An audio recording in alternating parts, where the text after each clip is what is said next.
Bonjour tout le monde, bienvenue à cet événement Nourrir l'avenir, impact et retombées de l'éducation alimentaire. Je m'appelle Véronique Landry et je travaille avec l'organisation M361. La mission d'M361, c'est d'aider à faire grandir des communautés en santé. Et pour y arriver, on a notamment l'initiative 100 degrés.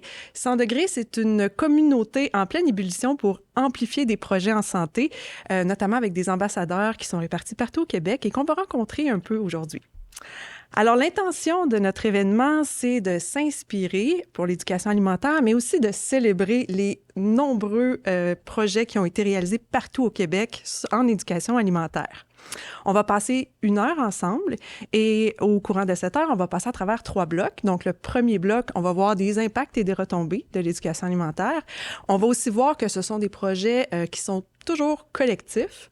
Et finalement, on va s'inspirer pour l'avenir, la suite de l'éducation alimentaire. Au cours de l'heure, à certains moments, on va vous demander de clavarder avec nous. On va vous interpeller avec certaines questions. Évidemment, on n'ouvrira pas les micros, mais on va être très curieux de vous lire. Il y a quelqu'un qui est bien présent au clavardage, alors merci de participer. Alors, sans plus attendre, je suis en tellement belle compagnie. Bernard Lavallée, le nutritionniste urbain. Bonjour. Bonjour, Bernard. Bernard, donc, est membre de l'Ordre des diététistes nutritionnistes du Québec. Il a une maîtrise en nutrition de l'Université de Montréal. C'est l'auteur de 3 best-sellers publiés aux éditions La Presse. N'avalez pas tout ce qu'on vous dit. Sauvez la planète, une bouchée à la fois. Et À la défense, son tout dernier, donc À la défense de la biodiversité alimentaire. C'est un collaborateur de l'émission Moi je mange et co-animateur du balado On s'appelle et on déjeune à Radio-Canada. Alors, merci Bernard d'être avec nous. Bien, merci! Puis bonjour tout le monde qui nous écoute en ce moment. Ça me fait super plaisir d'être avec vous aujourd'hui parce que pour moi, participer à un événement qui s'intitule Nourrir l'avenir, ça m'interpelle parce que comme nutritionniste, c'est sûr que ça me rend heureux de savoir qu'il y a des initiatives qui sont mises en place dans les régions pour permettre à des jeunes de 1, manger des aliments qui sont diversifiés, 2, manger des produits locaux frais. C'est comme la base de mon travail, j'ai le goût de dire. Mais ce qui me motive encore plus d'être avec vous aujourd'hui, c'est d'avoir compris qu'il y a plein de gens qui vont vraiment s'impliquer dans ces initiatives-là. Tu sais, je pense aux citoyens, aux enseignants, aux éducateurs qui vont prendre en main les projets d'éducation alimentaire dans leur milieu. Je trouve ça exceptionnel. C'est du monde qui font vraiment un travail vraiment le fun. Puis je suis content qu'on puisse les célébrer aujourd'hui. Puis je me dis aussi qu'on est en train de célébrer, de préparer plutôt l'avenir de ces jeunes-là, mais aussi de notre territoire et pourquoi pas de la planète. Hein, on voit jamais trop loin, j'ai l'impression. Bref, tout ça pour dire là, ma petite introduction que je trouve ça très inspirant, très réjouissant de participer à ce mouvement collectif-là, autant comme nutritionniste, mais juste comme citoyen aussi. Ah, merci Bernard d'être ici avec nous. Ça me fait plaisir. Alors, on va discuter avec 4 personnes au courant de l'heure, des personnes qui ont joué différents rôles dans les projets d'éducation alimentaire. Elles vont nous parler de leurs apprentissages, de leurs idées pour la suite. Oui, puis je pense que ça vaudrait la peine qu'on commence tout de suite en remerciant les porteurs de projets actuels, passé et futur, donc ça peut être vous aussi à la maison, la communauté 100 degrés, les équipes écoles, donc tous les gens qui travaillent là, dans les écoles, je pense, même les municipalités, les producteurs, toutes les personnes, les organisations qui sont intéressées par l'éducation alimentaire et qui ont initié une action. Merci, merci beaucoup. Excellent. Oui, merci d'être ici avec nous. Vous êtes nombreux. On est très heureux que vous soyez intéressés que vous soyez avec nous pour célébrer l'éducation alimentaire. Et donc, on va d'ailleurs, pour nos auditeurs, on va faire tirer un de tes exemplaires de ton dernier ouvrage. Alors, restez à l'écoute. À la défense de la biodiversité alimentaire. Un excellent livre, à ce qu'on dit. C'est vrai. Et puis, donc, on va le faire tirer parmi toutes les personnes qui se sont inscrites à l'événement d'aujourd'hui. Alors, on y va tout de suite avec un premier bloc, donc les impacts et les retombées de l'éducation alimentaire. Parce que les jeunes ne savent plus d'où viennent les produits. Ils pensent qu'un œuf, ça vient du IGA. Puis ça peut, mais il y a une chaîne de production en avant de ça qui connaissent pas nécessairement bien, même s'ils habitent en campagne.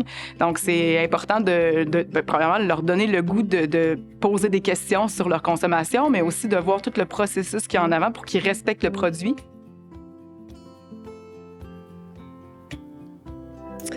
Alors, j'ai envie de commencer en situant un peu tout le monde. Alors, les projets dont il va être question au cours de la prochaine heure, ce sont des projets qui ont été réalisés dans le cadre de 3 appels de projets qui ont été rendus possibles grâce au soutien financier du MAPAC. Et ces appels de projets-là avaient pour thèmes principaux le développement d'une offre alimentaire plus locale et aussi l'objectif de rapprocher les jeunes du monde bioalimentaire. Alors, des chiffres impressionnants, presque 400 projets de réaliser dans le cadre de ces appels de projets-là. C'est vraiment cool, c'est beaucoup, là. Dans 17 régions, donc partout au Québec, et plus de 85 000 jeunes touchés. Oh, wow! OK, mais c'est fou parce qu'on dirait qu'on réalise pas à quel point ça peut avoir un impact aussi grand. Puis, mais c'est vraiment impressionnant, là, 85 000 jeunes qui ont participé à des activités, finalement, d'éducation alimentaire à travers la province. Tout à fait. D'ailleurs... Ça me rend heureux, ça. Ah oui, vraiment. Et donc, on va commencer avec un petit quiz. Alors, à vos clavardages, tout le monde, on a une première question. Alors, selon vous, dans le cadre des projets qui ont été réalisés, vous pensez que c'est quel type d'activités qui ont été mises en place dans les milieux? Alors là, j'invite particulièrement les porteurs de projets qui nous écoutent à voter pour ce que vous avez mis en place dans vos milieux. Quel type d'activités vous avez mis en place? Est-ce que ce sont des jardins pédagogiques? Est-ce que ce sont des activités qui sont liées au jardinage, à la pollinisation? Est-ce que ce sont des activités de cueillette et de récolte, de l'aménagement de serres, des cuisines collectives? Est-ce que ce sont des activités plus de formation d'intervenants, des visites à la ferme chez le transformateur, d'entreprises agrotouristiques? Est-ce que vous avez accueilli des producteurs, transformatrices d'entreprises agricoles à vos votes? Bernard, une prédiction? Je me sens... Là, c'est comme le Super Bowl, là. Le Super Bowl de l'éducation alimentaire. Mais là, c'est sûr que tu as parlé de projets en lien avec la pollinisation. Pas que j'aime pas les abeilles, je les adore et leur rôle est essentiel. Merci. Mais on dirait que je doute que ce soit les projets les plus nombreux qu'on se soit penché dessus. Je dis ça de même, peut-être que je me trompe. Pourtant, hein, les abeilles... Mais elles sont très importantes. sont tellement absolument. importantes, oui. Non, fait que je sais pas lequel serait le plus populaire, mais pollinisation, je suis pas très certain.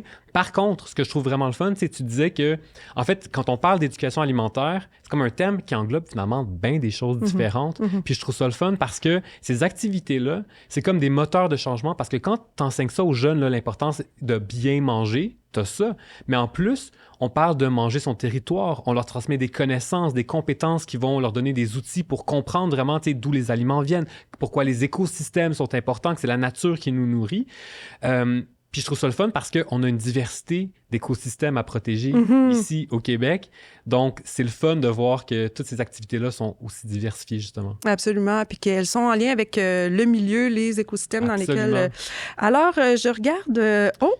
Ben, écoutez, alors, merci à tout le monde qui ont participé au vote. Alors, il y a quand même un équilibre entre la création de jardins pédagogiques et les activités pédagogiques qui sont liées à la pollinisation. Donc, tu vois, surprenamment, Bernard, tu es vous me voyez surpris en ce voilà, moment. Alors, c'est cool. Ouais, les abeilles vous remercient en ce moment.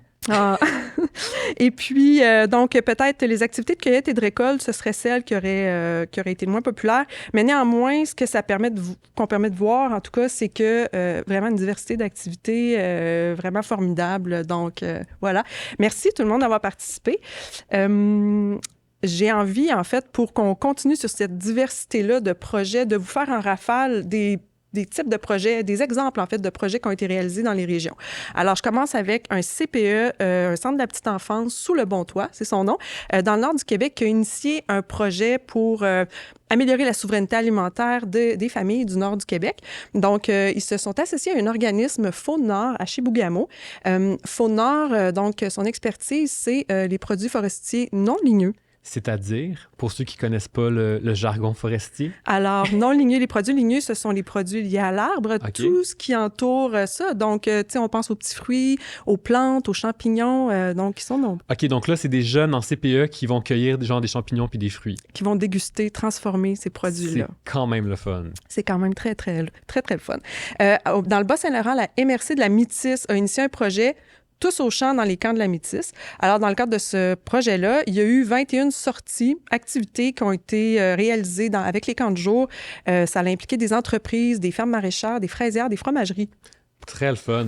En Abitibi, l'école du Maillon. Alors là, ça, c'est vraiment une diversité. L'école du Maillon, ils ont été... donc, ils ont fait ils ont cultivé, des pleurotes dans la classe. Ils ont observé leur évolution, donc tout le cycle du champignon. Alors là, ils ont vraiment fait une expérience fort intéressante. Ils ont utilisé un champignon pour voir ses capacités de biodégrader des plastiques non recyclables. Mais là, est-ce que, juste être sûr que je comprends bien, là, les champignons qui biodégradaient le plastique n'étaient pas cultivés dans des chaudières comme les pleurotes? Je ne crois pas. Je crois qu'ils ont vraiment bien identifié les bons plastiques. OK. J'en suis rassurée. J'aurais été triste. Oui, c'est vrai. Alors, ils ont aussi fait, légumes, jardinage. Ils ont aussi réalisé de la pêche blanche, donc de la pêche sur glace, goûter aux poissons. Ils ont visité boucherie pour voir tout le processus de transformation de la viande. Alors, vraiment des apprentissages très riches. Là, je suis jaloux, là. Je sais pas si j'ai le goût de redevenir un enfant ou qu'il faut que j'aie des enfants pour qu'ils puissent vivre ces activités-là, mais un des deux est peut-être plus réaliste que l'autre. Après ça, en Estrie, des cuisines collectives, donc des ateliers intergénérationnels, des visites d'installations maraîchères. Sur la Côte-Nord, un autre CPE qui a fait des bacs de jardinage avec les petits, donc vraiment là, de la semence, le bouturage, faire voir grandir sa récolte, transformer, manger. Alors vraiment, une exceptionnelle diversité de projets. Bravo, bravo. Vraiment, c'est super cool. Puis là tu t'as nommé comme plein de projets différents. Mais admettons, Véronique, que je voulais en savoir plus sur un projet. Est-ce que je peux, s'il te plaît? Oui, c'est très possible. On a justement une porteuse de projet qui se joint à nous. Mais quel hasard! Et on va la rencontrer. On va commencer avec Annie Julien. Annie, je t'invite à venir nous retrouver. Annie, elle est porteuse de projet, elle est enseignante. C'est aussi une ambassadrice 100 degrés. Elle travaille en Mauricie. Merci d'être avec nous, Annie. Merci, bonjour. Merci, bonjour. Donc, Annie, on l'a dit, t'es porteuse de projet. C'est toi qui as initié ça. C'est quoi ton projet? Puis comment ça a commencé? En fait, il y en a eu plusieurs projets parce qu'un projet fait germer d'autres projets par la suite. Donc, c'est sûr que l'élément déclencheur, le premier projet, a été de créer une option pour les élèves, pour développer les saines habitudes de vie. Et dans cette option-là, bien sûr, il y avait toutes les notions liées à l'alimentation, mais aussi des cours pratiques. Des cours pratiques qui s'effectuaient dans des locaux de classe à la bonne franquette parce que, dans le fond, on n'avait pas un local aménagé pour ça. Le concessionnaire de la cafétéria qui venait avec ses couteaux, son chariot pour essayer d'amener quelques compétences alimentaires. Donc ça a été un point de départ de dire, mais on voit l'intérêt chez les jeunes, comment est-ce qu'on peut faire plus? Donc, enfin, l'idée d'avoir un vrai laboratoire culinaire pour mettre en place là, des ateliers à plus grande échelle dans l'école. Juste pour que je comprenne bien, mettons, un laboratoire culinaire, c'est quoi? C'est comme des cuisines industrielles? C'est quoi? À quoi ça ressemble? Exactement, ça ressemble à ça. Donc, tout le côté industriel pour avoir l'espace, les commodités pour recevoir une classe d'environ 30 élèves avec des îlots de travail, travailler en équipe, collaborer, des cuisinières aussi. Donc, de développer là, différentes compétences, mais à travers des équipes aussi, pas travailler juste en silo, là, mais participer à chacune des étapes avec, dans le fond, leurs amis. Donc, c'est ce qui devient aussi intéressant. C'est vraiment cool. Puis en plus, c'est vraiment un super beau projet. Mais en plus, toi, ça a démarré en 2010. Donc, le projet commence à être de plus en plus vieux. Là. On est en 2024. Fait il y a plein de gens qui nous écoutent en ce moment qui doivent se dire, moi, j'aimerais ça partir un projet. C'est quoi, selon toi, la recette, c'est un mauvais jeu de mots, pour avoir un projet qui dure aussi longtemps? Bien, en fait, là, c'est de se rassembler un petit comité et surtout de faire ancrer le projet dans le projet éducatif de l'école. Une fois que l'idée est acceptée et que c'est dans le projet éducatif, ça veut dire que la direction appuie le projet et derrière nous, les membres de l'équipe école, les enseignants, tout le monde met la main à la pâte. Moi aussi, je vais faire un jeu de mots. Donc, question de pouvoir ensemble toujours mettre au cœur des priorités année après année, des projets qui sont liés à l'éducation alimentaire. Fait qu'on a vraiment besoin que toute l'équipe soit vraiment intégrée si on veut que ça perdure, j'imagine. Là. Exactement. Créer une mobilisation. Puis ensuite, tu sais, quand c'est juste une personne, c'est difficile là, d'avancer. Donc, de permettre aussi, je vous dirais, d'exploiter les forces de chacune dans tout ça, parce que c'est pas juste d'enseigner les notions, mais c'est aussi, tu sais, de procéder aux achats, la coordination, de s'assurer, il y a toute la logistique aussi pour que le laboratoire soit accessible à tout le monde. Puis, c'est quoi les impacts insoupçonnés que tu as observés dans le projet? Bien, en fait, c'est sûr qu'à la base, ce projet-là voulait le développement des compétences alimentaires chez les élèves pour amener des meilleures habitudes de vie au niveau de l'alimentation, des choix, être capable de se cuisiner une petite recette. Donc, tout ça, ben oui, c'est atteint par le fait de faire des ateliers, mais c'est aussi de transférer ces compétences-là qui sont liées parfois aux compétences transversales, mais aussi aux compétences disciplinaires qui sont liées au programme de formation dans les écoles. Et là, dans chacune des matières, les enseignants, ils peuvent aussi arriver avec des projets qui sont liés à l'anglais, à l'histoire, aux mathématiques. Et ça devient encore plus parlant pour les élèves de voir qu'ils peuvent faire des apprentissages autres. Et je vous dirais que au-delà de tout ça, ben c'est le sentiment de compétence, la fierté que le jeune peut en retirer, l'estime de soi, de pouvoir couper des légumes, de suivre toutes les étapes, de réussir, de déguster sa recette à la fin. C'est une grande fierté. Et souvent, ce sont les élèves les plus effacés dans les cours, mais qui vont prendre le leadership dans le laboratoire culinaire, qui ont d'autres compétences. Donc ça, c'est cool. Vraiment, c'est beau à voir. Mais parce que, tu sais, je le dis souvent, mais une recette, c'est un petit projet. Fait que, tu sais, justement, c'est comme, tu as des étapes, tu le réussis ou pas. Ça se peut qu'on ait un échec, mais c'est pas grave, t'apprends de chacun de ces projets-là. Donc, c'est tellement bon pour l'estime des jeunes de réussir quelque chose puis de le tester. Fait que je trouve ça vraiment le fun. Exactement. Et tu veux persévérer, refaire ta recette pour la réussir et la déguster. Et pour la partager aussi avec la famille qui attend. Merci beaucoup, Annie. C'est vraiment super intéressant, super inspirant. Je suis sûr qu'il y a plein de gens qui nous écoutent en ce moment puis qui disent « Ah, OK, peut-être que ça pourrait être cool. Ouais, ça pourrait être cool comme projet à intégrer à l'école. » Reste un petit peu avec nous, Annie. On va parler à une autre porteuse de projet, puis après ça, on va demander au public peut-être de vous poser des questions. Donc, on va tout de suite à la rencontre de Julie Rivet. Julie, elle est aussi enseignante. Elle est enseignante de sciences. Elle travaille dans une école qui accueille des jeunes dans un centre jeunesse. Alors, on comprend le contexte. Ça doit être vraiment précieux d'avoir une enseignante comme Julie, puis tous ses collègues, en fait, qui se mettent autour d'un projet comme ça pour les jeunes, pour leur faire vivre des expériences vraiment concrètes et sur l'éducation alimentaire. Des jeunes. Donc, j'ai envie de vous lire l'introduction qu'ils nous ont proposée quand ils ont répondu à l'appel de projet. Nous aimerions faire connaître à nos élèves qui viennent pour la plupart des quartiers les plus défavorisés de Montréal l'immense variété de fruits et légumes que l'on peut faire pousser au Québec.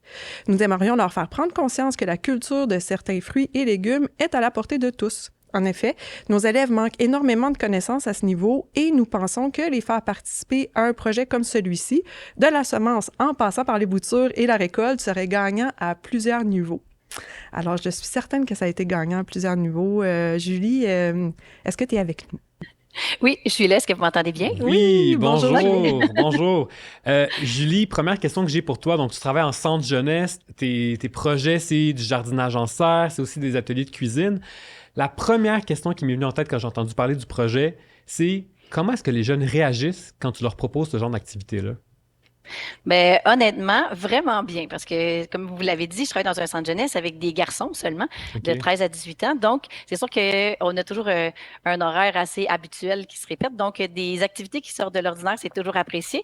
Et encore plus, ben nous, en discutant avec nos élèves, on voyait qu'il y avait comme une éducation alimentaire un peu plus limitée. C'est pas nécessairement de leur faute, mais fait que là, on s'est dit, ben on va partir un projet. Et quoi de mieux que pour faire découvrir tous les fruits et légumes du Québec, quoi de mieux que de les manger.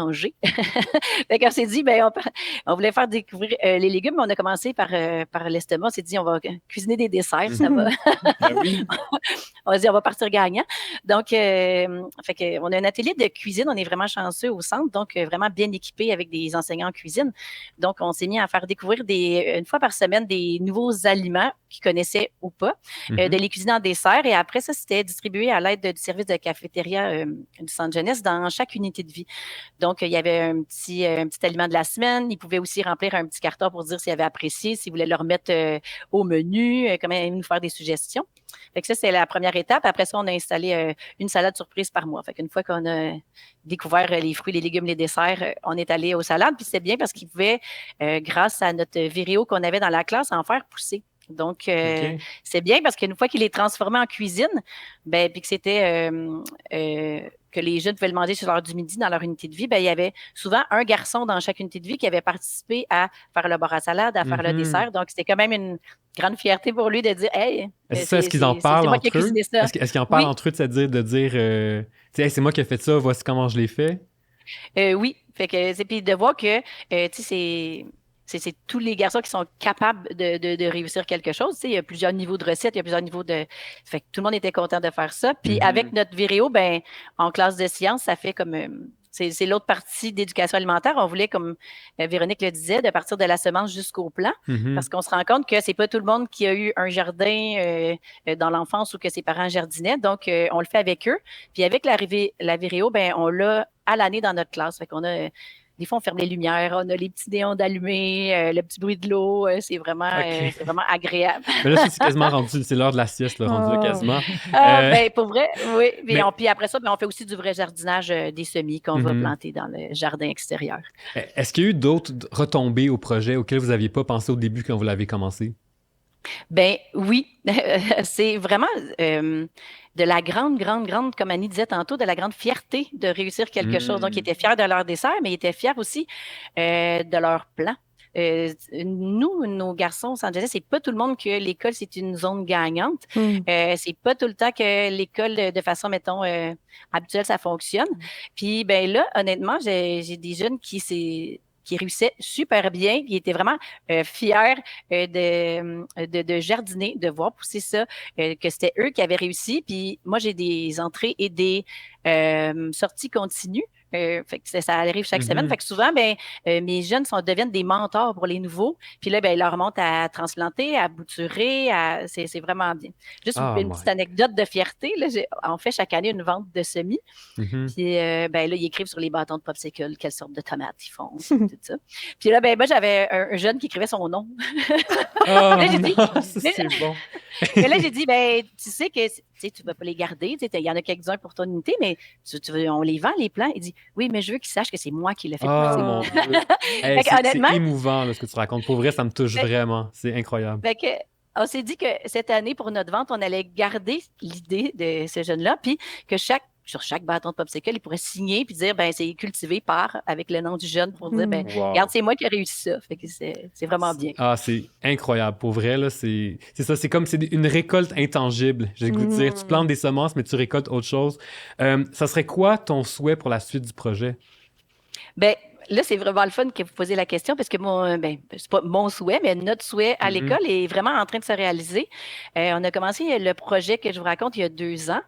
Et ben, maintenant, depuis 2 ans, grâce à notre direction qui est vraiment motivée autant que nous par le projet et qui est super aidante et facilitante, on est en train de l'agrandir.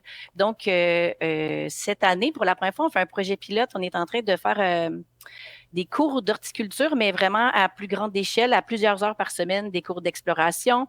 J'ai un partenaire qui est complètement capoté, qui dit on va essayer de faire des champignons en classe. Fait que là, Mhm. ah, de- Ben là, en tout cas, on a euh, parlé tantôt de projets qui cultivaient des champignons. Je suis sûr qu'on pourrait vous mettre en contact avec eux pour qu'ils Oui. vous donnent tous leurs trucs, là.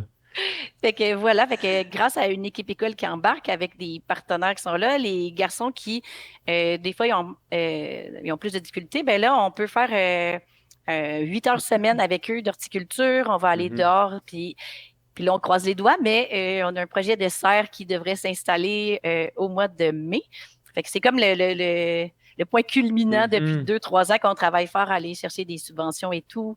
Donc, de mettre ça en place, là, je pense qu'il va y avoir une partie serre et une partie classe dans la serre. Donc, on va pouvoir être à l'extérieur et sortir de notre vieux bâtiment des Oh. années 50. Ah, mais c'est ça. Puis ça doit faire du bien aussi, justement, de sortir dehors, d'aller dans d'autres bâtiments, de faire quelque chose d'autre. Tu sais, je pense que ça doit faire du bien.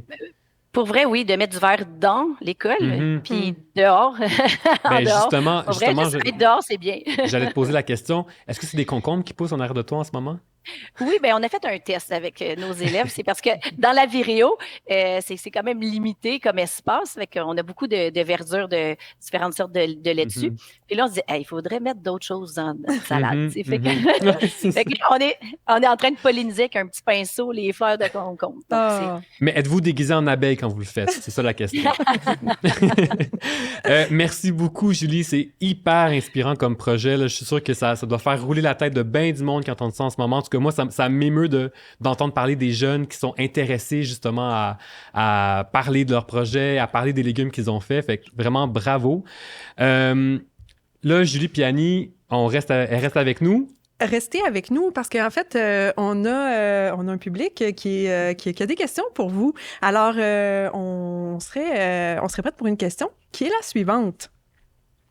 Dans le fond, quels sont les moyens les plus efficaces pour transmettre le savoir au niveau alimentaire? Je ne sais pas, Annie. Oui, en fait, les moyens les plus efficaces, c'est de tout de suite sauter au côté pratique, d'avoir des notions théoriques. C'est pas si parlant que ça, surtout à des jeunes. Moi, je travaille avec des adolescents. Donc, c'est tout de suite de les faire placer en équipe et de pouvoir participer à chacune des étapes. Donc, si on parle de faire une recette, de couper les légumes, de lire la recette, de pouvoir brasser, fouetter, faire cuire, ça fait plusieurs étapes auxquelles ils doivent collaborer ensemble.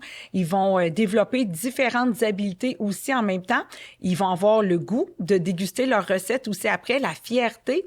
Donc, c'est de les mettre en pratique et après ça, ils peuvent le refaire à la maison, leurs amis, tout ça, ils deviennent un petit peu là des personnes ressources là, pour les autres aussi. Ils vont avoir le goût d'y retourner. Donc, ça l'amène une belle mobilisation et une belle vague. Là. Mais j'aime ça. Tu utilises l'image de vague. Moi, j'avais l'image de feu dans la tête. Vous êtes comme l'étincelle pour eux, puis après, ça s'embrase dans la communauté, puis chacun d'eux vont porter cette étincelle-là, puis ça devient comme un gros feu, un feu de joie. Un feu de joie, c'est tellement bien dit, parce que c'est ce qu'on veut, là, développer à plus grande échelle. Donc, c'est de partir d'un petit point, puis après ça, de pouvoir là, le répandre à d'autres gens. Oui, répandre les... et puis, Julie, est-ce que toi, tu aurais des moyens efficaces qui pourraient compléter la question du public? Ben oui, je suis tout à fait d'accord avec Annie quand elle dit qu'il n'y a rien de mieux que le faire. Puis j'ajouterais même le faire ensemble. Ouais. C'est pas juste faire aux élèves, là, de le faire nous aussi. Puis honnêtement, on parle beaucoup en réadaptation de vécu partagé, mais quand on fait ça, c'est pas juste un concept. C'est quelque chose de tangible, de réel, de faire avec les jeunes, de partager un moment, soit en cuisinant, soit en jardinant. Puis si nos jeunes ils ont du plaisir à le faire avec nous, ils vont être portés à le refaire encore et encore. J'ai un ami qui dit toujours, c'est drôle parce qu'il dit pour des rénovations au chalet, là, mais il se dit, ce que j'ai à faire, est-ce que c'est, il dit, est-ce que c'est une tâche ou c'est un projet? Fait que j'essaie toujours de me dire qu'avec mes élèves, c'est ce qu'on fait, c'est un projet. Fait que ça va être le fun, puis on va le faire ensemble. Quand on le fait le vendredi après-midi, j'ai beaucoup de jeunes qui ils ont leur collation, ils ont leur dessert qu'ils ont cuisiné, ils mangent pas tout parce qu'ils veulent partir avec quand ils quittent pour la fin de semaine, pour faire goûter à leurs parents ou pour montrer, ils coupent des bouts de laitue dans la Vireo pour dire, je vais en amener, je vais dire que c'est rendu là, ça a poussé cette semaine. Fait qu'on le voit vraiment que quand ils ont du plaisir, qu'ils réussissent puis qu'ils le font, ça reste ancré, puis j'ose espérer qu'ils vont le refaire par eux-mêmes, puis que l'éducation alimentaire et le jardinage vont rester. Merveilleux. En tout cas, le clavardage, les gens sont vraiment dithyrambiques. Ils vous félicitent, Annie et Julie, pour vos beaux projets, vraiment. Puis, on a une autre question. On a le temps pour une autre question. Il y a une personne qui a demandé, selon vous, est-ce que le type de projet peut être applicable pour les tout-petits dans les centres de la petite enfance ou pour les haltes garderies communautaires? Est-ce que vous pensez que ce serait applicable dans ce type de milieu-là? Tellement. En fait, là, c'est juste de partir avec une bonne volonté, une équipe, quelqu'un qui veut mettre quelque chose en place et tout le monde est touché par l'alimentation. Tout le monde aime ça, manger, premièrement. Donc, de faire une recette et de découvrir des nouvelles recettes, des aliments, de faire pousser des légumes. On en voit plein d'autres. On parle de nos initiatives présentement, là, mais vous en avez nommé. Il y en a eu plein de projets et ça touche tous les niveaux, là. Les tout-petits, là, sont vraiment incroyables. incroyables aussi. Ils aiment manipuler, ils vont vraiment aimer aussi mettre la main dans la terre. Et c'est une joie de voir pousser, de voir chacune des étapes. Donc, oui, c'est vraiment une bonne idée, là. Et plus on commence jeune, ben plus on a des bonnes chances là, d'avoir... Oui, c'est ça, exactement. Excellent. Julie, est-ce que tu voulais compléter? Ben moi, je suis d'accord avec Annie. Il y a pas d'âge. De toute façon, moi, j'ai pas des tout petits, là, mais peu importe l'âge des jeunes que j'ai, il y a quand même une grosse différence d'âge. Puis ça fonctionne avec tout le monde. On adapte un peu. Et honnêtement, on n'a pas besoin de les sous-estimer. Ils font souvent beaucoup plus qu'on pense qu'ils sont capables de faire, peu importe l'âge qu'ils ont. Fait que je suis tout à fait d'accord. Dès l'enfance, on commence. Puis, ben oui. Ça devrait, toi aussi, Bernard, tu dois voir, toi, quand même, des gens qui viennent te parler d'éducation alimentaire, des parents, des... Ben oui, c'est sûr. Non, puis je veux dire, tout le monde, on est tellement déconnectés du système alimentaire qu'on est tous comme des enfants, en fait. On est tous en apprentissage, je pense. Donc, l'émerveillement, il est là pour tous, peu importe notre âge, parce qu'on a tellement été déconnectés de ça. Donc oui, c'est puissant comme outil, je pense. Vraiment. Alors, peut-être une dernière question du public, alors qui est aussi dans le sens de comment on peut... aller plus loin avec ces activités-là. Comme parents ou citoyens, comment on peut contribuer pour inciter les écoles à s'impliquer, à continuer à s'impliquer puis à faire de telles initiatives? Donc, la question, comme parents, comment on peut vous soutenir les équipes écoles? Wow, ça, c'est génial parce que souvent, il va manquer des ressources humaines, entre autres. Donc, que ce soit un parent qui veut aider, entrer dans une classe et faire découvrir un aliment, une petite recette. Et d'ailleurs, je me rappelle l'avoir fait en tant que parents dans les classes de mes jeunes, parce que là, on parle, c'est le mois de la nutrition, fait qu'on dirait qu'on en parle un petit peu plus. Ça peut être fait n'importe quand dans l'année. Donc, d'arriver avec une recette des popsicles au tofu et fruits, peu importe quoi, ça peut être... Des fois, on a tendance à vouloir faire gros et finalement, on fait rien parce que, tu sais, on pense que c'est... Mais une petite activité simple, arriver avec une petite collation, la faire déguster, donner la recette, puis même impliquer les enfants, mais c'est wow, là. Donc, ça peut être vraiment très simple. Non, puis tantôt même, Julie parlait de... C'est une tâche ou un projet? Mais il n'y en a pas de petits projets. Tu sais, donc, c'est parfait comme justement de se dire, regarde, peu importe, même si c'est la plus petite chose, au moins, je le fais. Exactement. Et je pense que c'est important comme message de se le rappeler, là. Oui. Toi, Julie, est-ce que tu avais quelque chose à ajouter par rapport à cette question-là? Eh bien, nous, moi, on ne voit pas les parents au quotidien, mais ce qu'on implique, on essaie d'en faire un projet centre, parce que dans le centre jeunesse, on n'est pas tout seul, on n'est pas juste des enseignants, il y a les éducateurs aussi. Fait que le plus possible, quand on fait des activités comme ça, ben je les invite en classe, je les invite dehors. L'été, on n'est pas toujours là, fait qu'on essaie d'avoir une courroie de transmission entre nous, les éducateurs, l'unité, pour continuer le jardin, pour qu'ils viennent en classe, pour qu'ils discutent aussi, puis des fois, on donnait un panier de légumes qu'on avait cultivé aux unités, avec des recettes à faire pour la fin de semaine. Donc, les jeunes qui sortaient pas la fin de semaine pouvaient, avec leurs éducateurs, faire une petite recette. Poursuivre aussi, poursuivre ce qu'on faisait en classe pendant la semaine. Merveilleux. Vraiment, merci encore, Annie et Julie, d'avoir été avec nous.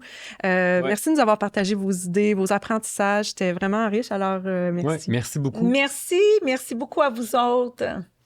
Merci beaucoup. Bye. Alors, on a une belle introduction, je pense, à notre prochain bloc. Absolument. Notre prochain bloc qui s'intitule Nourrir l'avenir, c'est un projet collectif. Je pense que pour atteindre l'autonomie alimentaire ou pour viser l'autonomie alimentaire, il faut commencer par une bonne éducation alimentaire. Donc, des projets dans des écoles, c'est une bonne idée parce que les enfants ils ont accès à découvrir des nouveaux légumes, des nouvelles façons de les cuisiner. Donc, avec une bonne base en éducation alimentaire, on est sûr d'atteindre la sécurité alimentaire. Ça, c'est vraiment quelque chose qui nous tient à cœur.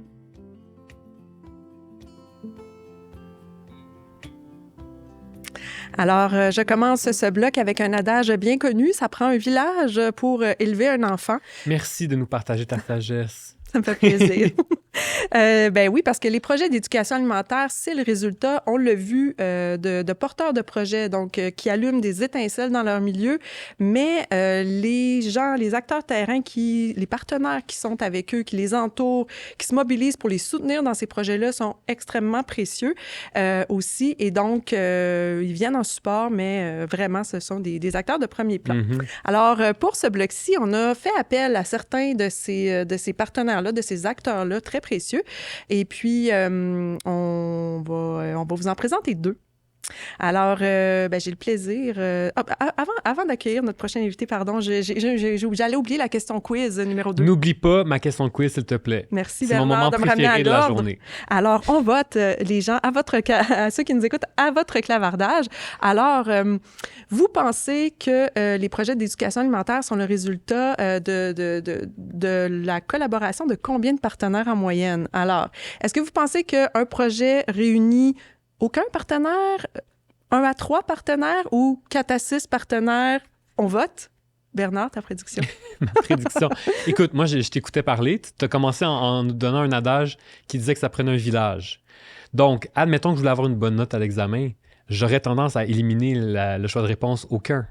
J'aurais tendance à dire que ça doit être assez difficile de partir un projet tout seul. Très sage. Mais moi, j'ai une question. Je te renvoie la balle. J'ai une question pour toi. J'aimerais savoir, est-ce que tu peux me donner des exemples, en fait, de partenaires, justement? Tu sais, c'est qui collabore à ce genre de projet-là? Bonne question. Les partenaires, ça peut être vraiment de plusieurs ordres. Alors, des fois, c'est des municipalités, des gens des MRC. Ça peut être des partenaires, des organismes qui ont une expertise. Tantôt, on nommait Faune Nord, donc qui a une expertise en produits forestiers non ligneux. Mais il y en a plein d'autres. Donc, les porteurs de projets, donc, s'associent à des partenaires comme ça. Évidemment, on pense à... Julie et Annie nous en ont parlé, toute l'équipe école, donc, tu sais, la direction, les éducatrices aussi dans les centres de la petite enfance, les CA. Donc, c'est vraiment... J'allais oublier un partenaire tellement précieux, les producteurs, maraîchers, bovins, donc tous ceux qui nourrissent, en fait, vraiment le monde, sont évidemment des partenaires précieux parce qu'ils nous partagent leur expertise, leur savoir.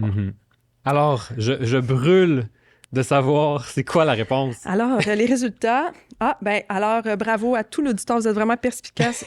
0% n'a voté pour aucun. Oui, mais j'avais donné la réponse, fait que c'est pas vrai, juste. Là. Vrai. Non, je pense que les gens ont compris.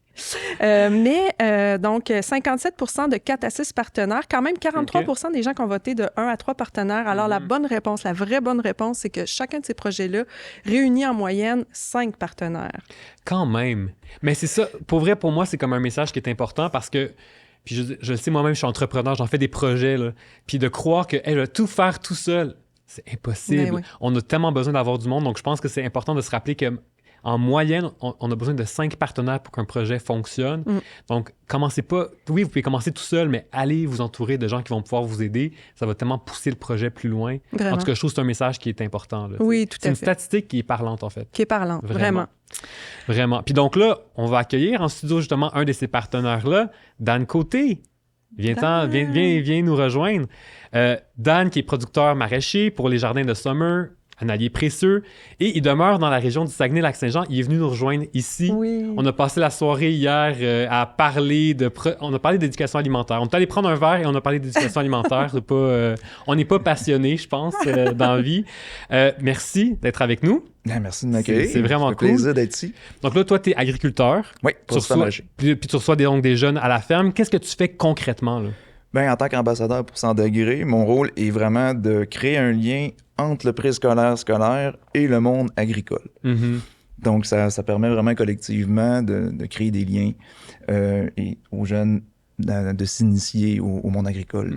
Mais là, je pense que Dan, c'est un champion de la création de liens dans sa région. Ouais. Alors, je pense qu'il travaille avec un bon nombre d'écoles. Vraiment, c'est quelqu'un qui a le sujet à cœur. Là. Ça me tient à cœur, l'alimentation des jeunes. Je m'en suis rendu compte hier quand on se parlait, mais justement, un des trucs que tu me disais, c'est que il y en a plein des maraîchers dans la vie qui produisent des aliments, mais des maraîchers qui reçoivent des enfants, pas tant que ça. Pourquoi, pour toi, c'est important de recevoir des jeunes?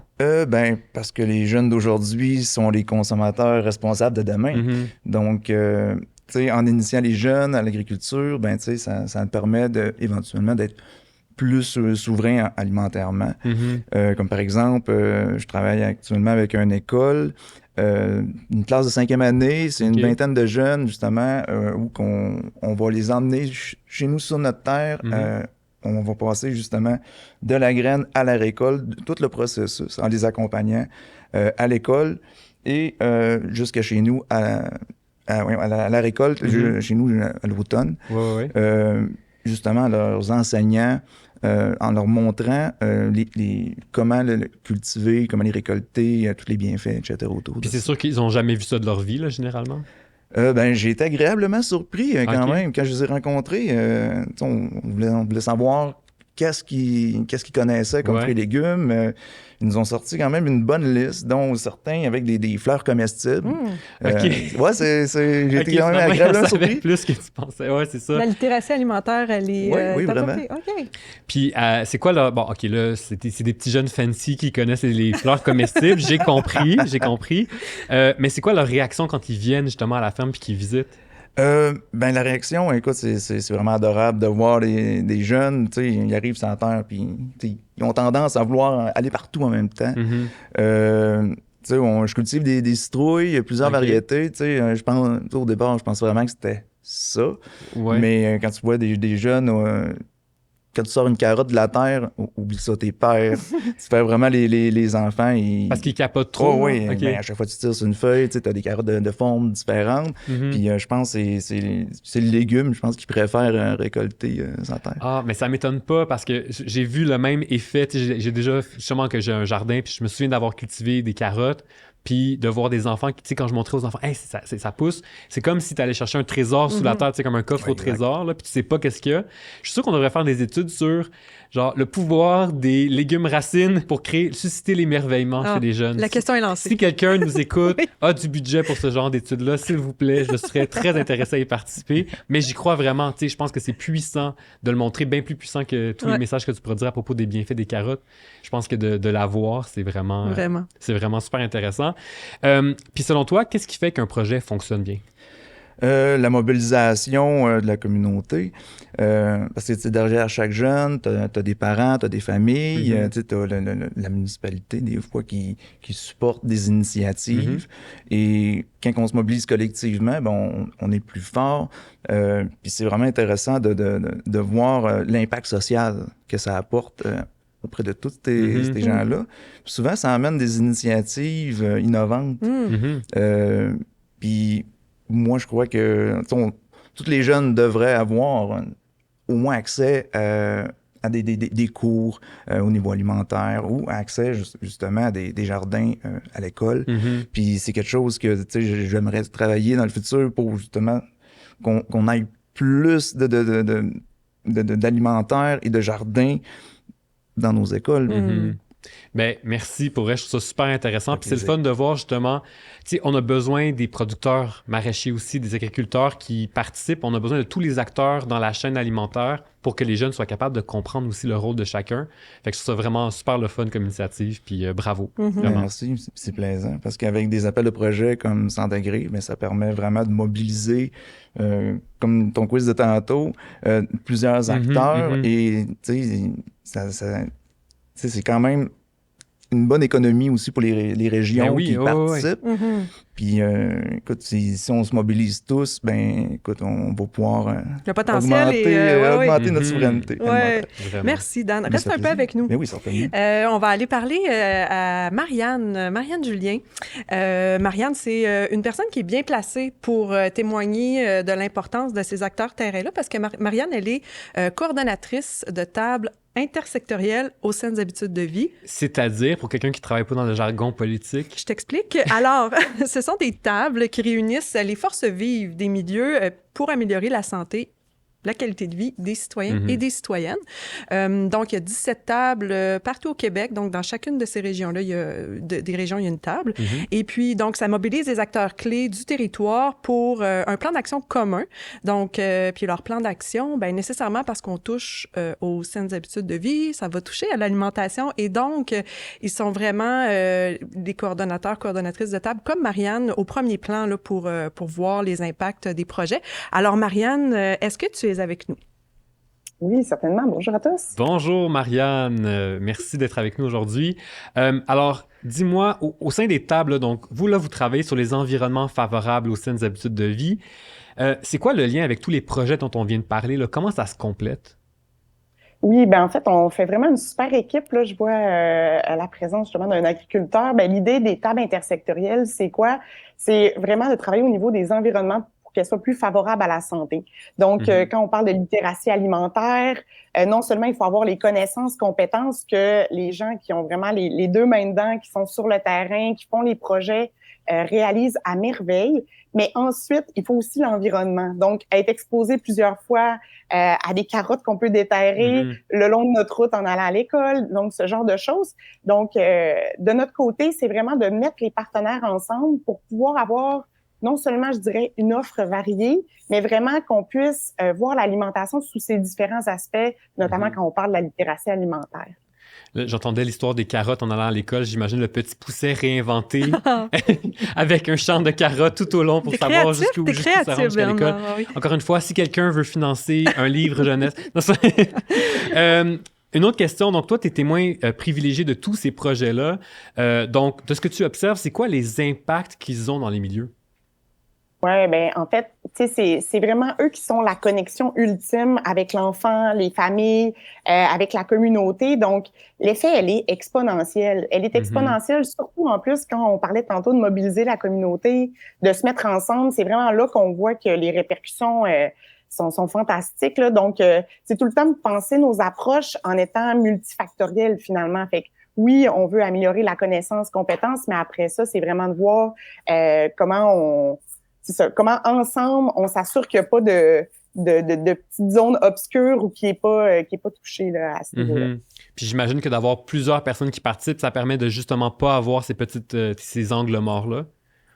Oui, c'est ça, exactement. Puis c'est surtout que on a tous des savoirs différents ou des angles différents. Puis je pense que en échangeant ensemble, en regardant aussi de où est-ce qu'on part, c'est quoi les barrières de l'un, peut-être que le voisin a des outils pour pouvoir y contribuer ou enlever ces barrières-là. Donc, c'est vraiment en se parlant, en communiquant, en se mettant en commun, notamment au sein d'une région, d'une MRC ou même d'une municipalité qu'on y arrive, finalement. Oui, puis là, tu parlais d'outils, tu sais, le voisin qui a des outils peut-être physiques, là, tu sais, de creuser, mais tous les outils logistiques, les outils mentaux, tu sais, souvent, il y a plein de gens qui sont passés par les mêmes embûches, donc de partager, ça permet de justement partager les réponses à ces questions-là, puis de faire tomber justement les différentes barrières.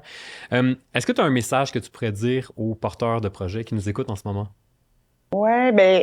Pour vrai, merci énormément. On est vraiment ravis de voir tous les efforts qui sont faits. Puis sachez que nous, on est derrière vous pour voir comment est-ce qu'on peut s'assurer que les environnements demeurent favorables à la santé. Donc, je partage ce mot au nom de toutes les tables intersectorielles régionales, anciennes habitudes de vie, avec un grand respect. Ça se dit très bien. C'est ça. Tir SHV, c'est plus facile, on peut dire tir SHV maintenant qu'on l'a dit au complet. Ça demande moins de salive. Merci, Marianne. Marianne, je prendrais encore 1 ou 2 minutes. On a, en fait, le public réagit et vous vraiment... il y a vraiment du monde qui nous écoute en ce moment, là. Oui, Bernard. Oui, Bernard. Alors, l'auditoire vous dit merci. Vous êtes vraiment... Il nous partage aussi beaucoup de sources d'inspiration. Alors, merci beaucoup de nous partager vos ateliers éducatifs. Vraiment, merci du partage. On a une question. Peut-être que, en fait, Marianne, Dan et Bernard, vous aurez peut-être des éléments de réponse. Qu'est-ce que vous pensez? Que pensez-vous du projet suivant, donc de montrer aux jeunes à faire de l'agriculture urbaine en leur donnant la possibilité de s'initier à la culture hydroponique pour faire des micro-pousses? Alors, c'est assez spécialisé comme question, mais je ne sais pas, je la pose quand même. Est-ce que vous avez est-ce que toi, Dan, tu connais les micro-pousses? Je connais les micro-pousses, oui.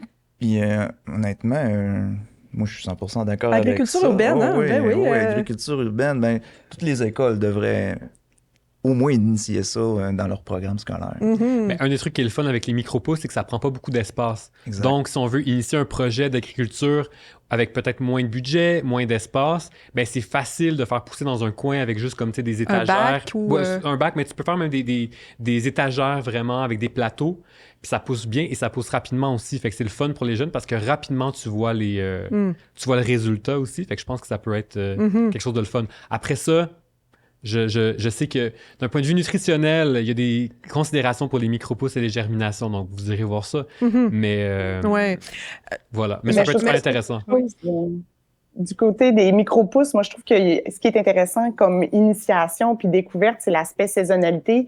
En hiver, le jardin est en dormance. Peut-être que ça peut développer l'intérêt pour aller plus loin pour la saison estivale. C'est une bonne excellente idée. façon d'initier les jeunes. Ouais. aussi. Vraiment. Donc, oui, on vous encourage. C'est une bonne idée. Là, j'ai une question. Je me permets qu'on prenne quelques minutes pour l'adresser parce que c'est tellement important. On n'a pas beaucoup un peu abordé, mais quand même. Est-ce que vous êtes en mesure de donner, sur l'impact sur la santé mentale des jeunes de l'éducation alimentaire? Donc, les liens que ça peut avoir avec la santé mentale. Est-ce que vous êtes à même de constater, Bernard, je te vois à tes yeux tellement acquiescé. Écoute, je le sais pas. Dans le sens que j'ai pas lu d'études sur le sujet et si on me connaît, j'ai beaucoup de difficultés à me prononcer sans lire des études, sauf pour des jokes. Mais quand tu vois le sourire des jeunes, quand tu vois le plaisir qu'ils ont, puis avec tous les témoignages qu'on a eus jusqu'à présent, où est-ce qu'on nous parle ils veulent partager leurs découvertes, c'est bon pour leur estime d'eux-mêmes, tout ça, je me dis clairement ça ne qu'il y a quelque peut chose de positif. En tout cas, toi, je sais pas si c'est ça que tu observes, Dan. Au Canada, il y a l'ortithérapie qui existe. Donc, utiliser le pouvoir de la terre pour la santé mentale. Puis on entend moi, j'y crois. Puis on entend beaucoup des liens avec, justement, être en contact avec la nature. On a besoin de se connecter avec le vivant, puis à quel point c'est positif pour la santé c'est bon pour mentale la santé et globale. physique. Exact, la santé globale. Et alimentaire. Oui, donc oui. Marianne, est-ce que tu voulais... Ouais, moi, j'avais juste en tête l'idée du partage. Tu sais, une fois qu'on a fait de l'agriculture, souvent, il va y avoir le repas puis l'ambiance. Donc, peut-être que juste de ce volet-là, de moins être isolé dans le volet alimentaire, partager, jardiner ensemble. Je pense que déjà, d'être ensemble, c'est déjà mieux que seul, souvent. Et que ça peut aider au niveau de la santé mentale. Tellement un bon point. Il y en a beaucoup des études qui existent sur le sujet. Donc, faire pousser quelque chose, le récolter, c'est bon pour l'estime de soi. Ça peut améliorer aussi, justement, sa santé globale. Fait que c'est génial. Très cool. Excellent. Merci. Merci beaucoup, Dan. Merci, Marianne, d'avoir été avec nous. C'est vraiment... Merci beaucoup. Puis, il y a des messages dans le clavardage qui disent j'ai travaillé avec les tables, tirage-v, quel beau projet. Donc, vraiment, vous avez des belles félicitations que je vous transmets. Super, merci.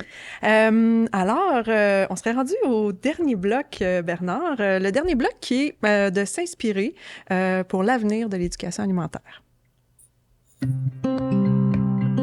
Plus vite on expose les enfants à la réalité des producteurs, plus vite, dans le fond, on les forme à devenir des citoyens éco-responsables qui vont faire ultimement des choix éclairés quand ils vont être eux-mêmes des consommateurs.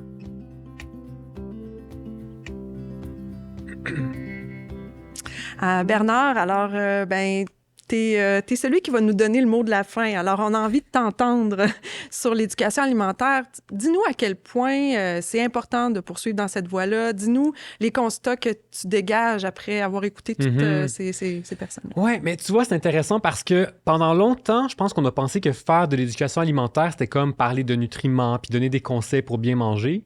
Mais... D'ailleurs, je te fais une mini confidence, OK? Mais juste entre nous deux. Je t'écoute. OK? Quand j'ai commencé ma carrière, il y a à peu près 10 ans, là, je me souviens très bien qu'on m'avait demandé d'être porte-parole pour une initiative qui voulait demander au gouvernement de rendre les cours de nutrition obligatoires dans le cursus scolaire au Québec, genre au primaire, secondaire. Et les gens qui m'avaient demandé de participer, comme je suis nutritionniste, ils s'étaient dit, c'est sûr qu'il va être pour parce que c'est sûr qu'on veut plus de nutrition dans les écoles. Mais ils ont été très surpris quand j'aurais dit que non, je n'étais pas pour avoir des cours de nutrition dans les classes et ils ne comprenaient pas pourquoi du tout. Puis j'aurais expliqué que pour moi, si tu veux inciter des jeunes à mieux manger, c'est pas en leur parlant de calories, puis de vitamines, puis de ci, puis de ça. De portions. De calculer ses portions, puis tout ça. Il faut pas que ça soit aussi rationnel. Il faut que ce soit plus dans l'émotif. Je pense que c'est ça qui est le plus puissant et qui va rester le plus longtemps comme... apprentissage. Parce que manger, là, c'est un acte qui est pas mal plus significatif que des simples chiffres. Ça nous lie à notre culture, ça nous lie à notre famille, à nos amis, à notre communauté. On en a parlé, là, notre communauté, les liens qu'on crée, notre territoire, d'apprendre à le connaître, ce territoire-là. Puis je pense que c'est bien plus motivant de passer par ce genre d'initiative-là, comme ce qu'on a vu aujourd'hui. Puis si on veut générer des changements de comportement, pour le futur. Et donc, pour moi, d'avoir des initiatives comme celles dont on a parlé aujourd'hui, qui vont intégrer donc de l'éducation alimentaire, mais dans un contexte qui est complètement différent de celui de l'école. Donc, tu sais, tu vas chez un agriculteur, tu vas cultiver un jardin, tu sors de la classe, tu t'occupes de plantes, de poissons, d'abeilles, de peu importe, de micro-pousses. Bien, je trouve ça le fun de dire on est capable d'apprendre des choses à l'extérieur de ça et surtout, on donne des outils concrets aux jeunes qui vont leur servir dans leur vie de tous les jours pour le futur. Donc, je pourrais te dire, là, pendant 1000 ans, que manger des tomates, c'est bon pour la santé, mais jamais ce sera aussi puissant que de te faire cultiver une tomate. Parce que je sais pas si toi, tu jardines dans la vie. Oui, un peu quand même, oui. Mais débutante, mais oui. Sans c'est objectif de performance. Non, exactement. On jardine pour le plaisir. Mais même à l'âge adulte, il y a encore une espèce de magie qui s'opère quand tu plantes une semence et que tu la vois germer et pousser. Moi, ça fait 10 ans, 15 ans que je jardine pour le plaisir. Puis encore aujourd'hui, je suis comme surpris, on dirait à chaque fois, de comme « Hein? Ouais. Ça a poussé pour vrai, là, c'est comme il se passe de quoi. » Et donc, quand tu cultives ton plant de tomate, là, puis que tu es au mois de mars, que dehors il fait froid, il y a de la neige à l'extérieur, c'est encore l'hiver, puis que là, tu commences à l'intérieur à remplir tes pots de terre, mettre la semence, t'en occuper, l'arroser, puis tout ça. Puis là, le printemps commence à l'intérieur, à l'extérieur, pas vraiment. Puis là, tu vois la petite pousse qui commence à germer. Tu es super excité, tu l'arroses, tu mets des engrais, tu la transplantes quand elle devient de plus en plus grande. Donc vraiment, là, tu t'en occupes pendant des semaines et des semaines. Puis là, après ça, il commence à faire beau à l'extérieur. Enfin, je peux sortir mon plant de tomate dehors. Je l'acclimate pour être sûr qu'il va être correct. Là, je lui trouve son beau spot bien ensoleillé, je mets du compost, je veux qu'il soit correct, je le plante là. On est rendu au mois de juin, je l'arrose. Là, les premières fleurs de tomates apparaissent. Là, t'es comme « Ah, mes tomates arrivent! » Non. Il te reste encore 2 mois avant que ta première tomate arrive. Fait que là, pendant 2 mois, tu l'arroses, tu lui donnes de l'engrais, tu regardes à tous les jours, tu croises tous les doigts et les orteils qu'il n'y a pas un écureuil qui est venu bouffer quoi que ce soit. Puis là, tu vois la petite boule verte qui grandit, puis chaque jour, cette petite boule verte-là commence à grandir, puis il y en a de plus en plus dans ton plant de tomate. Puis là, t'es rendu à la fin du mois de juillet, au début du mois d'août, puis t'as enfin ta première tomate rouge que tu peux manger. Ça va être la meilleure tomate que tu auras jamais mangée de toute ta vie, parce que tu as développé une relation avec ce plant de tomate-là. Donc, tu voudras pas gaspiller une seule miette, une seule goutte de cette tomate-là. Et c'est puissant. C'est puissant quand tu es capable de créer un lien émotif avec des aliments. Ça sera toujours beaucoup plus puissant que n'importe quel message rationnel que je pourrais te passer sur la teneur en vitamines de la tomate. Et pour moi, c'est la même chose en visitant des producteurs. Tu sais, c'est le genre de visite qui peut déclencher une étincelle chez des jeunes parce que des fois, ils savent juste pas comment les aliments sont cultivés. Tu sais, si tu n'as jamais vu un producteur, tu sais pas comment ça fonctionne. Fait que peut-être qu'eux, ils se disent comme, ils apprennent, mais en plus, ils se disent, hey, mais peut-être que moi, je pourrais faire ça aussi, nourrir les gens plus tard dans le futur. Ça pourrait être quelque chose de le fun. Donc, nos jeunes, là, ce sont les mangeurs de demain. Donc, c'est eux qui vont pouvoir développer le système alimentaire qui va les nourrir plus tard, puis qui va nous nourrir aussi parce qu'on sera encore là. Mais donc, on a un pouvoir, tu sais, comme éducateur, comme professionnel de la santé, comme agriculteur. Donc, tous les gens qui ont du pouvoir, on a aussi une responsabilité, je pense, comme le dit l'oncle de Spider-Man. Une autre sagesse? Absolument, c'est de là que je tire la plupart de mes références. Mais on a ce pouvoir-là d'outiller nos jeunes pour le futur, puis s'assurer qu'ils soient capables de, justement, nourrir l'avenir. Ah, Bernard, tu as ramené le titre de l'événement. Bravo, tu nous as vraiment bien encapsulé ça. Merci beaucoup. C'est vrai que c'est inspirant de vivre des expériences avec le cœur, avec les mains, vraiment. C'est intangible, mais tellement puissant. Oui. Et puis d'ailleurs, le public réagit et te dit merci, Bernard, de ta sagesse. Merci. Et la sagesse de l'oncle de Spider-Man aussi. Non, c'est ta sagesse. Excellente vision. Il faut développer la passion auprès de nos jeunes. Absolument. Oui. Merci. On a le temps pour une petite question très, très rapidement. Oh, toi, t'es courageuse, là. Oui. Vas-y. T'es prêt? Tu vas répondre vite, de toute façon. Je vais répondre vite en 3 mots. Alors, est-ce que l'éducation devrait aussi se faire à la maison avec les parents ou, c'est ça, tu sais... Je t'ai dit que j'allais répondre rapidement. Vas-y. Oui. Ah! Non, mais dans un monde idéal, oui. Mais si on est des parents qui n'avons pas eu cette éducation alimentaire, comment est-ce qu'on peut mettre la pression de devoir la passer après à nos jeunes? Donc, l'école a besoin, ou d'autres milieux où les jeunes se trouvent, on a besoin de pallier ce manque-là, parce que justement, si toi, tes parents ne te l'ont pas appris, tu ne pourras pas transmettre ces connaissances-là à tes jeunes. Donc, on a besoin On a besoin de plusieurs personnes, d'un village pour élever nos enfants. projet collectif. Ben oui, absolument. Oui. Je le crois sincèrement. Oui, puis je pense que ça démontre aussi que le potentiel est encore énorme à développer. Merci Bernard, vraiment d'avoir été avec nous, de nous avoir partagé ta vision, ta sagesse. Vraiment, c'est un grand plaisir. Merci tout le monde d'avoir été présent, de vous être inscrits, porteurs de projets, personnes qui s'intéressent à l'éducation alimentaire. Vraiment, merci d'avoir été là. Et merci aux personnes qui étaient présentes pour nous partager leurs belles idées, leurs beaux apprentissages. Donc, Dan, Annie, Julie et Marianne, merci. Merci tous ceux qui entourent les porteurs de projets, donc équipe école, enseignantes, éducatrices, producteurs, les agriculteurs, les municipalités, tous les partenaires. Merci de faire partie de ces beaux projets-là. Bravo pour le travail accompli. On continue. C'est magistral, on l'a vu, le potentiel de changement de ces projets-là. En terminant, on avait parlé d'un petit cadeau. Donc, oui, il y aura un exemplaire de ton dernier ouvrage à faire tirer. Ma mère a dit qu'il était vraiment bon. Oui, il est bon. Il est beau aussi. Les images sont magnifiques. Donc, qu'on va faire tirer parmi les personnes qui se sont inscrites à l'événement d'aujourd'hui. Mais aussi, on va vous remettre un lien dans lequel vous allez trouver des documents à télécharger. C'est des cadeaux aussi qui vont qui permettent aussi de poursuivre pour l'éducation alimentaire. Alors, on a le bilan imagé, donc qui vraiment documente les impacts et les retombées de l'éducation alimentaire. On a 2 beaux documents très pratico-pratiques sur la littératie alimentaire, ainsi que, c'est un très beau cadeau, un calendrier avec des idées éducatives pour le milieu scolaire, là, donc pour faire des activités. Alors, c'est très inspirant. Alors, vous aurez un lien pour télécharger tout ça. Sur la plateforme Apprendre de 100 degrés, peut-être que vous connaissez déjà nos cours et nos webinaires. Alors, on a des cours qui sont en lien avec l'éducation alimentaire. Alors, n'hésitez pas à aller voir cette belle plateforme-là.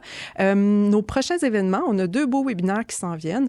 On a un webinaire, donc c'est mardi prochain, donc le 26, qui portera... Vous arrêtez jamais? Non, on est vraiment des machines. Bravo. On est en ébullition, voilà, c'est ça.